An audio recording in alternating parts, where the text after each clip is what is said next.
Hey, 42 here. On the 21st of August 1911, the Mona Lisa vanished. But our story begins the night before, as the sun set over Paris and the staff members at the Louvre closed the service entrance at the back of the museum. The lights were shut off. The hallways, normally bustling with tourists, stood silent. And the Mona Lisa smiled her eternally mysterious smile in the Salon Car at the east end of the Grand Gallery. It was a night like any other at the largest art museum in the world, priceless pieces hanging safe and sound on the gallery walls. But one man was readying himself to change the course of art history for good. Around 7 a.m. the following morning, the Louvre's many employees returned for another day of work. Dressed in their signature white smocks, they entered through the service entrance, but a clever thief hid amongst them. Vincenzo Perugia was an amateur painter and, crucially, a former employee at the Louvre.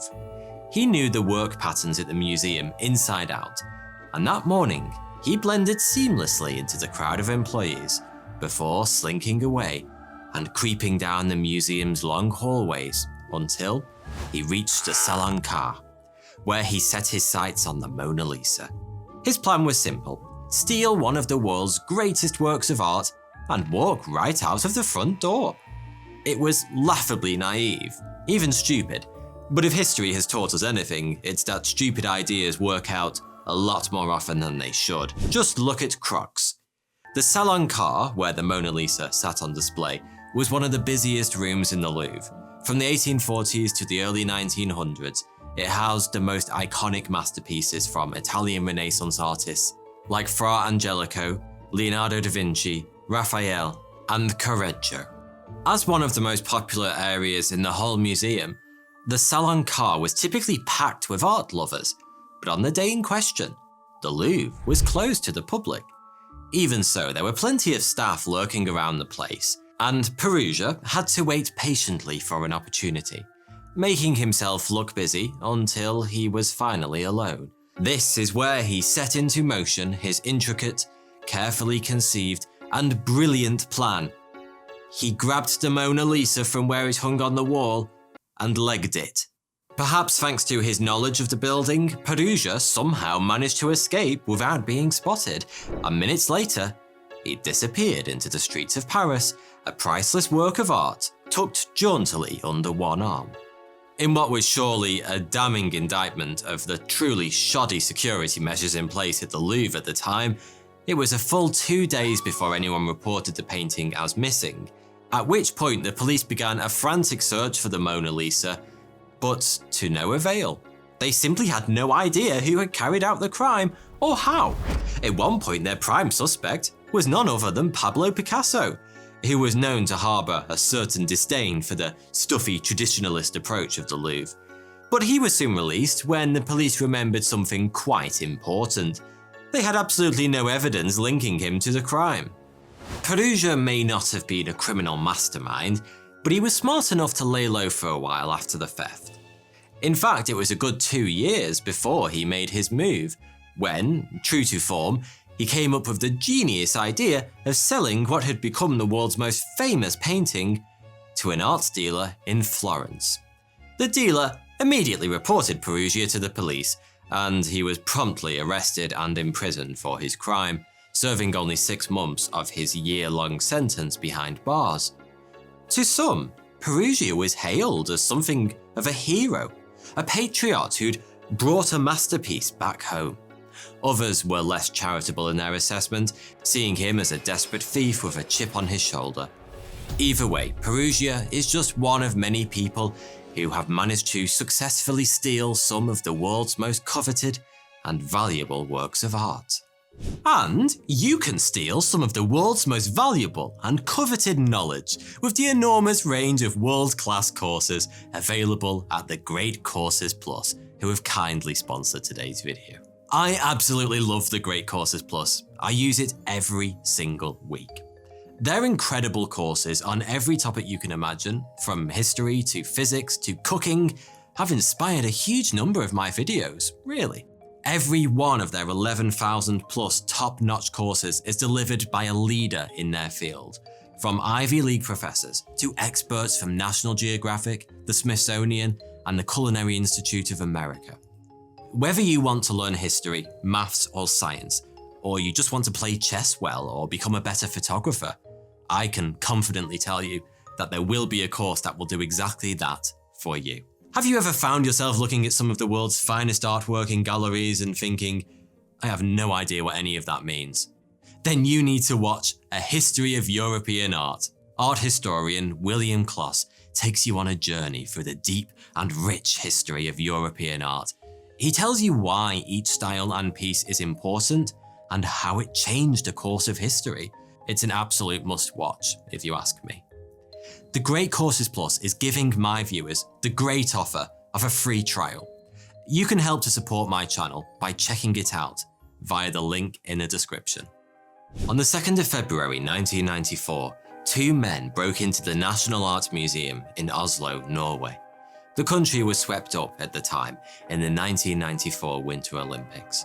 And whilst most Norwegians watched alpine and cross-country skiers traverse their Scandinavian mountaintops, the Scream, a famous composition by Edvard Munch, was stolen in a mere 50 seconds.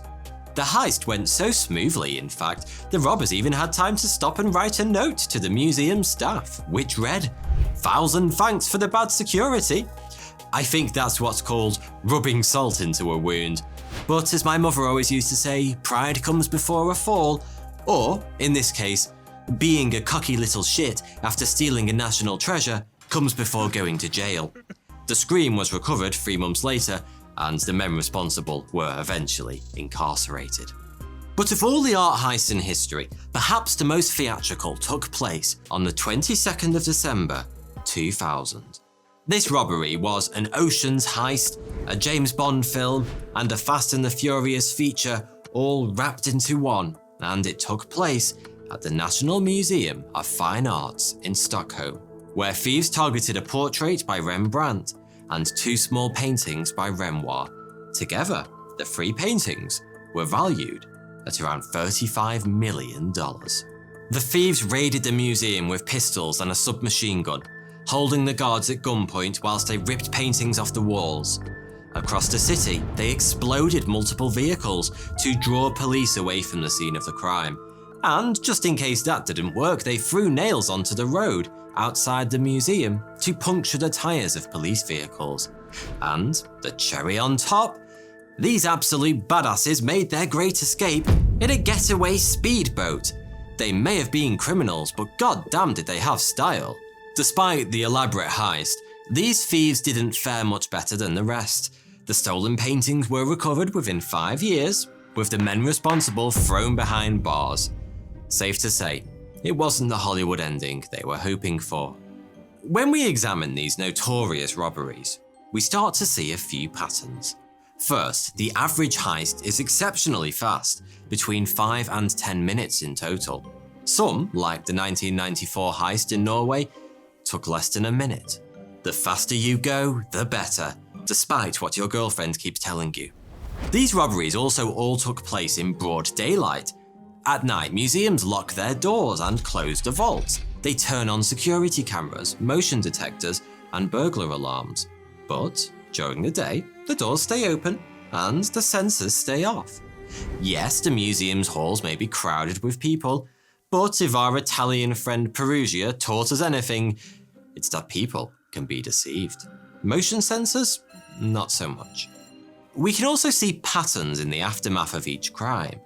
All these paintings were stolen successfully, but within a few years the guilty parties were brought to justice and the stolen paintings were returned to their rightful place on the gallery walls. Ironically, many of those paintings grew more famous after they were stolen. The Mona Lisa, for example, skyrocketed in popularity following its theft and recovery in 1913. And the story is a big part of the reason the painting is perhaps the most famous in the world today. Turns out, the world loves an intriguing heist. Speaking of intriguing heists, the robbery of the Isabella Stewart Gardner Museum in 1990 is one of the most interesting of them all. Not only does it represent the single largest theft of private property in history, but it was also a heist that broke all the rules. And despite the fact the crime was committed over 3 decades ago, the FBI are still chasing leads to this day. Isabella Stewart Gardner was an art enthusiast and world traveller. Her passion for art history yielded a spectacular collection of paintings, sculptures and literature. She constructed her own museum in Boston in 1901 and displayed her first exhibit 2 years later. It soon became clear hers was a collection unlike any other in the world, at least in private hands. It featured monuments from the Italian Renaissance, bold paintings from the Dutch masters, and rare ancient Chinese sculptures. Over the years, the Gardner Museum grew and expanded to include a botanical garden, a music hall, and dozens of new paintings.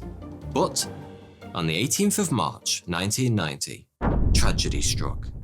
In the early hours of the morning, police discovered a confusing scene at the museum that looked like the aftermath of a Renaissance BDSM party. 2 security guards were bound and gagged in the basement, chunks of valuable antique picture frames were scattered across the floor, and the once decorated walls of the Gardner Museum lay bare. The museum was equipped with infrared motion sensors that had recorded the progress of 2 thieves as they moved through the building. Using this data, police reconstructed a minute-by-minute walkthrough of the entire heist, which took an incredible 81 minutes in total, far longer than any of those we covered earlier. The Gardner thieves also entered the museum in the middle of the night, braving sensors and security measures, and they escaped with approximately $600 million in booty. Sometimes it pays to break the rules. So, how exactly did these 2 lone thieves pull it off? The robbery began at 1:24 a.m. on the morning after St. Patrick's Day, a holiday fueled by raucous celebrations, drunken mistakes, and fully grown men dressed as leprechauns. At 1 in the morning, partygoers were still shouting, singing, and pinching each other up and down the streets of Boston. Inside the Gardner Museum, a buzzer sounded at the front desk where 2 security guards were in the middle of their shift. Someone was at the door. 2 someones, in fact. Boston's finest police officers. A disturbance had been reported at the property, and the policeman wanted to take a look around. The security guards obliged. After all, on Paddy's Day, disturbances weren't just possible, they were pretty much expected. As the police officers approached the front desk, one of the security guards noticed something strange. One of the men appeared to be wearing a fake mustache. As you can imagine, alarm bells started ringing immediately. Not actual alarm bells, which would have been very handy at the start of a robbery, but the internal something's not quite right variety, which are good for keeping you out of trouble but less good for museum security. Now, as you're all no doubt aware, impersonating an officer is a crime, but impersonating a mustache is far, far more serious.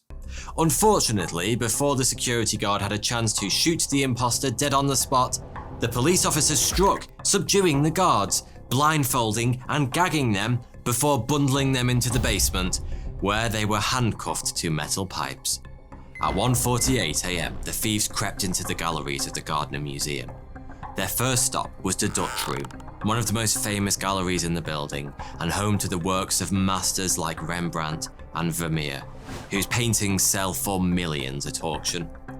As soon as the thieves entered the room, the museum's motion detectors went off, capturing every step they took, and pinging off a warning that read, "Someone is in the Dutch Room, investigate immediately." Unfortunately, the alert went no further than the now abandoned front desk, where it would repeat over and over again throughout the night. Incredibly, despite the museum being home to literally billions of dollars worth of artwork, 2 middle-aged and apparently rather gullible men were the sum total of meaningful security in the place. The thieves got to work, setting their sights on Gardner's prized possession, the Storm of the Sea of Galilee, the only seascape Rembrandt ever painted. The 2 thieves pulled the masterpiece down and placed it on the floor along with another large Rembrandt. Brandishing Stanley knives, they hacked the paintings from their frames. The frames themselves were precious antiques, but apparently the thieves were none the wiser as they tore them to bits, strewing the pieces around the floor like bodies in the wake of a massacre. Of the 13 total pieces stolen from the Gardner Museum that night, 6 were taken from the Dutch room, including Vermeer's The Concert, one of just 34 surviving paintings attributed to him today and thought to be the most valuable unrecovered painting in the world. So far, it seems the thieves knew exactly what they were doing. Sure, they'd broken a few valuable frames, but the paintings they'd chosen were worth far more. But their next move left investigators stumped. Beside the stolen Vermeer in the Dutch room stood an ancient Chinese vase-like vessel known as a gu.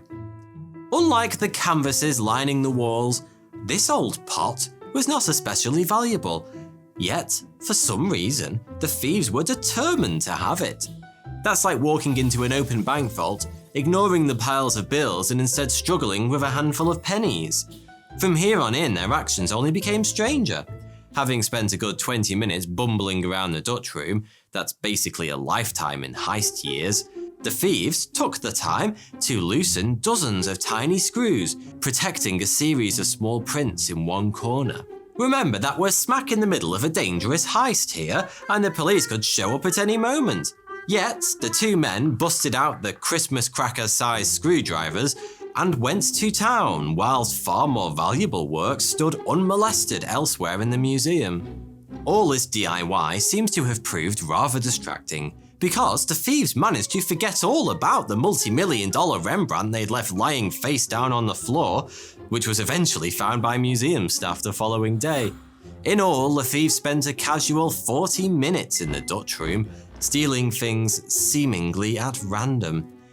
At this point, one of the thieves took the time to poke his head around the corner of the Red Room, which at the time housed some of the most valuable artwork, not just in the museum, but the entire world.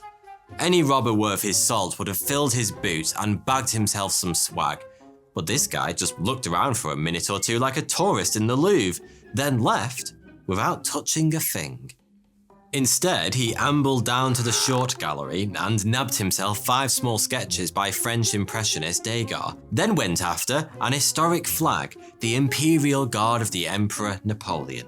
The flag was housed in a case lined with more of those tiny screws, so out came the screwdriver once again, only this time, the thief got bored halfway through and gave up. Perhaps out of anger, perhaps to defend his fragile ego, he nabbed a small bronze eagle from the tip of the flag instead. Carrying the 5 drawings and the eagle downstairs, he passed yet another multi-million-dollar gallery called the Chinese Room, which contained many statues far more valuable than either the Chinese gu or the bronze eagle. But he ignored the gallery completely as well.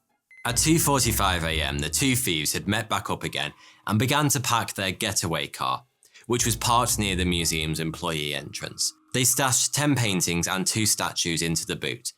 But there was still one thing left to steal. This final theft remains the most mysterious part of the Gardner heist. Up till this point, the museum's motion detectors had picked up every single step the robbers took. We can trace their entire path through the museum, as they moved from piece to piece until those final moments. The last painting taken was a Manet that hung in the Blue Room. But curiously, not a single step was recorded on the gallery's motion detectors, which were found to be working perfectly by experts in the aftermath of the heist. It was almost like a ghost had crept in and spirited the painting away, never to be seen again. According to the head of security, the heist at the Gardner Museum looks like 2 separate crimes wrapped into one. For 81 minutes, amateur thieves carried out a long and careless raid of the Gardner's galleries. They set off censors, they left priceless merchandise behind, and generally seemed to have very little understanding of the relative values of the items they chose to steal. And don't even get me started on those tiny bastard screws. But in the closing minutes of the Gardner heist, they became artful and quick. The pair were monitored around the museum for 81 minutes, yet piece number 13 disappeared without a trace. When the crime was discovered the following morning, it shot straight to the top of the FBI's to-do list, where it remains to this day. And it took over 2 decades of near silence before the FBI revealed who they thought may have been responsible for the Gardner heist. Although some confusion exists to this day as to exactly what happened and who was involved, the alleged culprits were George Reisfelder and Lenny DiMuzio, notorious thieves who worked for a Boston crime lord named Carmelo Molino.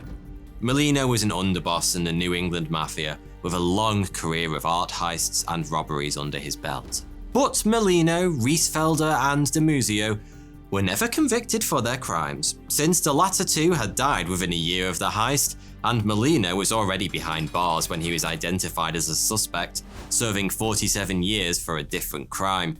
He passed away in prison in 2005. Even though the men responsible were identified, not a single one of the 13 pieces of art has been recovered since their disappearance in 1990.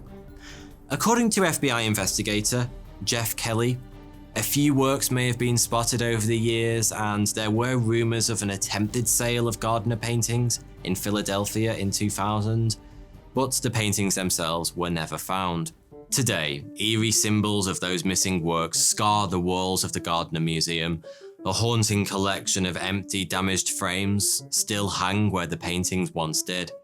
If you visit the Gardner, you'll see the scrapes, cuts, and scars left behind by those reckless thieves.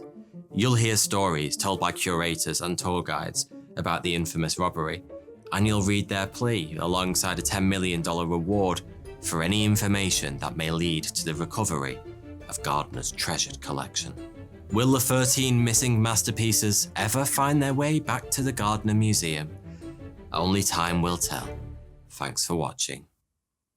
Thanks again to the Great Courses Plus for sponsoring this video. Don't forget to check them out using the link in the description.